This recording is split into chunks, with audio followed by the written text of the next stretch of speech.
Hello and welcome to Flower Juice. My name is John McDonald and today I'm going to show you basically how to wire different flowers. Now this was a comment that someone gave us as feedback. So we've done a few videos lately where we'd shown you different products, so like a wrist corsage and a hair comb, and basically it's knowing how to wire the flowers before you proceed to make those items. So I've got a range of little flowers here today that we're going to show you, and this is going to show you some different ideas. I've also got a range of wires. So I've got two different types of rose wire, one's slightly heavier duty or a different gauge, and then two thicker wires. This one is like a green wire that's basically coated, so it's slightly fine, but it's good. Whereas this one is thicker and not coated. So anyway, right, let's look at our flowers. So the one that everyone really wants to look at first is a rose. So if we look at a rose, what we're wanting to do is cut the rose so that we've got a reasonable stem that we can work with. Now one of the things that you're wanting to do is look at your rose and actually make sure that everything is in nice condition. So we can take away these sepals. So these are just outer petals that protect the flower. They're not really true petals, so we can take them off and it doesn't really matter. And what most people would do is probably use one of the thicker wires and just feed that up through the rose until you feel it going into the actual seed pod here. So we want that up into there. And then we're going to take a thicker rose wire and just go through one side. Now we can do a little twist on that if we want. Years ago everyone twisted the wires all the time. Nowadays it's more of a fashion to just let the wires sit flat like that. And that really, this is giving you the support of the flower, and these are stopping them rotating once it's taped. And then just to tape, I've got this plastic version. Now you can get a paper version as well. You can also get it in white, it depends what you're doing. And what you tend to do is roll it over so that you catch it on itself, and then you can start taping down. Now you might find that you want to just go back over it. That's not a problem. But what you're looking for is, as you're rotating with this hand, you're putting a tension on the tape with this hand and basically using that to feed it in. So that's also putting the stretch onto the tape as well. So one of the problems with roses is these little sepals always get in the way. So if you're going to make something where they're going to disappear, you could just pull them off. But what you can do if you were going to do, like say, a gent's buttonhole, is take a thicker rose wire and cut it into 5, and then just using your nail or the edge of your nail, bend over that little section so you've got like a little pin, but you can then, with your nails, do a little pinch and you end up with like a little hairpin, or it's like the key, or a lock, the shape of a lock really. So we're just going to make 5 of those little pins. And this is quite sweet. Another thing to remember is if you're having trouble getting your wires to go through, cut your wire on an angle and that'll give it a sharp point. Now there is a danger that you then stab yourself in the finger, but you can cut the wires so that they are more pointed. So with this rose here, what we can do then is we can take that sepal, I'm manoeuvring it up, and then I'm going to place one of our little pins into it and just push in. And what I really want is that wire to go into this seed pod. And we can just work our way around. Now, why would we do this? Well, A, it makes the rose look very beautiful. And this is important if you're going to do like a gent's buttonhole, because you're really seeing the rose as a bud. So you might want to do this to get a nice finish, but you might also want to do it to stop a rose from opening. So if you find that you're doing a lady's corsage and it doesn't really matter about this, you might want to do it anyway, just to stop that opening up. Now I would say this was quite fleshy here. We want to actually just tape off right underneath so that we hide those wires. So really we're taking that tape from there right down, but it's nice and neat. So this is a perfect rose really for using for a gents buttonhole. And as long as this is neat, then I don't think it really matters. But this will stop, well, matter that you see the little bit of wire, but this is a perfect rose for a gents buttonhole. Okay, so you're maybe thinking, right, that's one way to do it. If I was doing little spray roses then, all I can do, or all I need to do really, is probably just go right through the neck,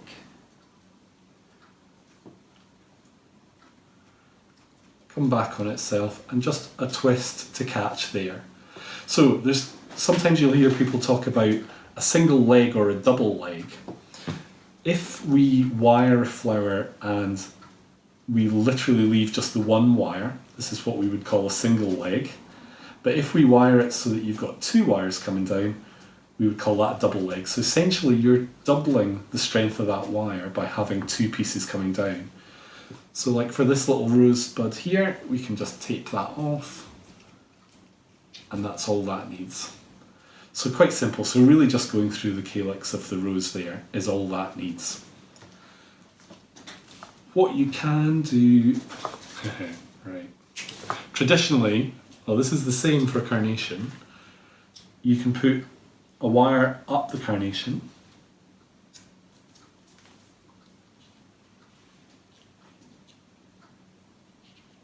yeah, that's better. So we can put that wire up, and then we can actually come through the carnation and fold down.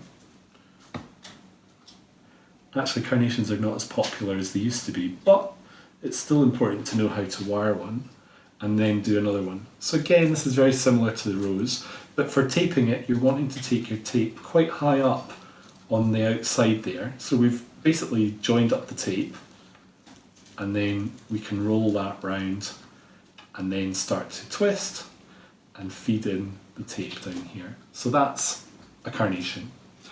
The other thing to do with the carnation is you're probably wanting to wear it as a buttonhole, is just look at the head and you can put a little bit of an angle on it. So straight away we can make that suitable for using as a buttonhole by putting a piece of greenery there. So you're looking really at the face on that flower. So let's look at an orchid. If we've got, this is a cymbidium orchid, I would want to bring a wire up through here, and then this is quite delicate here, so I want to go through this fleshy bit, so not so much through the stem, but just up into the base of the flower and bring your wires down. And again, we're just going to tape that off. What you'll find with cymbidium orchids is they're quite sticky. So if you're doing a lot of work, or a lot of them, you're going to end up getting your hands quite sticky, so you might want to wash your hands. If I was to put that rose wire through the stem, it's more likely to snap. So actually just going into the fleshy flower makes this much more stable. So we've got a stem to support it and that silver wire to stop it going anywhere. So say we want to use like little pieces of something, what we can do is we can split this down into whatever we want actually, and we can make like a little set. So say we want to do like a little set like that. So I've put it together in my hand and I'm holding it as a pinch. So all I'm doing is putting a little bend into a wire, and that essentially gives us a loop. So we've got this loop and we can bring that in, and then I can just do a couple of turns, and if I want I can trim out those stems, and that gives us a nice little set. And you can do that with quite a few things. So this is what I was meaning by, if we've got the two pieces of wire coming down, this is like a double leg. But if I was to trim that off, that gives us what we would call a single leg. And this is lighter, but it is lighter and more flexible, but then you sometimes want things to be probably a little bit stronger than you would imagine. So if you really aim to make something and have it as light as possible, sometimes it has too much movement in it. So it's good to have a strong wire going through a corsage or that, just to give you some strength. So if we look at this little alstroemeria, so this is one where you're thinking, oh, I'm not sure what to do with it. We can just literally take one of the thin rose wires and go right through the flower, and then actually just catch the stem And again, what you want to do when you're taping this alstroemeria is just catch the bottom of each petal. If we try and go lower down than that, the flower is going to be very vulnerable to getting broken and falling to bits. Whereas if we bring this tape up onto each petal, we're giving that a certain amount of strength that it needs actually to last the day. Okay, now one of the other things I forgot to say with the carnations is sometimes it's really hard to find a colour, and a great way of bringing a colour into an orchid, into a corsage or into an arrangement, is that you can basically break down a flower. And again, we can just use this wire. So again, I'm making a loop onto our little unit that we've created. That wasn't so good. Let's try again.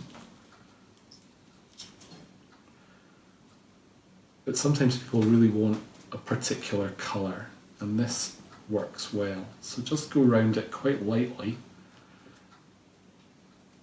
and then your tape. So this is what I would refer to as feathering. So basically you're taking petals from something and creating something new with it. And then you've got this little unit that you could put in with other things to bring in a colour. So don't always feel that you have to use the whole flower. Sometimes you can take a flower and modify it. So we could even do that with this gerbera. So for a gerbera, I'm afraid this was the only gerbera I had. It's not so beautiful. This is a tricky one because you're thinking, right, how am I going to wire this? Well, what I would be inclined to do is bring the wire up through the stem. Now I can actually feel that this stem is slightly hollow, and I'm just supporting the neck there and I'm pushing through, and you can see that wire come through the flower. Now I'm just going to put a turn on it, so we've created a hook, and I can pull that back down. And that's the perfect way to wire a gerbera. And again, we can just tape that off. So you don't need anything else. You just need to use your fingers here just to guide the wire or hold the head nice and straight as you're putting the wire up. So this is really an internal wiring that we've done. And this is a great technique to learn, and it's worth practicing, not just on gerberas, but what you might want to do is you might want to practice this on, say, like a calla lily. If you do this with a calla lily, you can, as you feed it in, you can slightly turn the wire, and that helps run it straight. And ultimately, you could wire gerberas really quite a long length of the stem.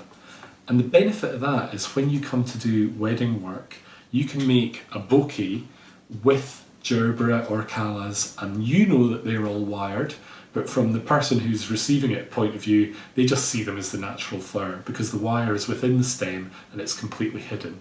So a trick for that is really just rotating the wire as you feed it in, and just practice with it short like this, and then try a few that are a bit longer. And if you are doing something where you want to wire a load, you'll be able to pick the stems that are going to work best for that. So really, that's a few different flowers, and in our next video we're going to look at some leaves and how we would wire some leaves. So thank you for watching. I hope you've enjoyed today's video, and if you'd like to click here, you can subscribe and keep up to date with all our videos. Thank you.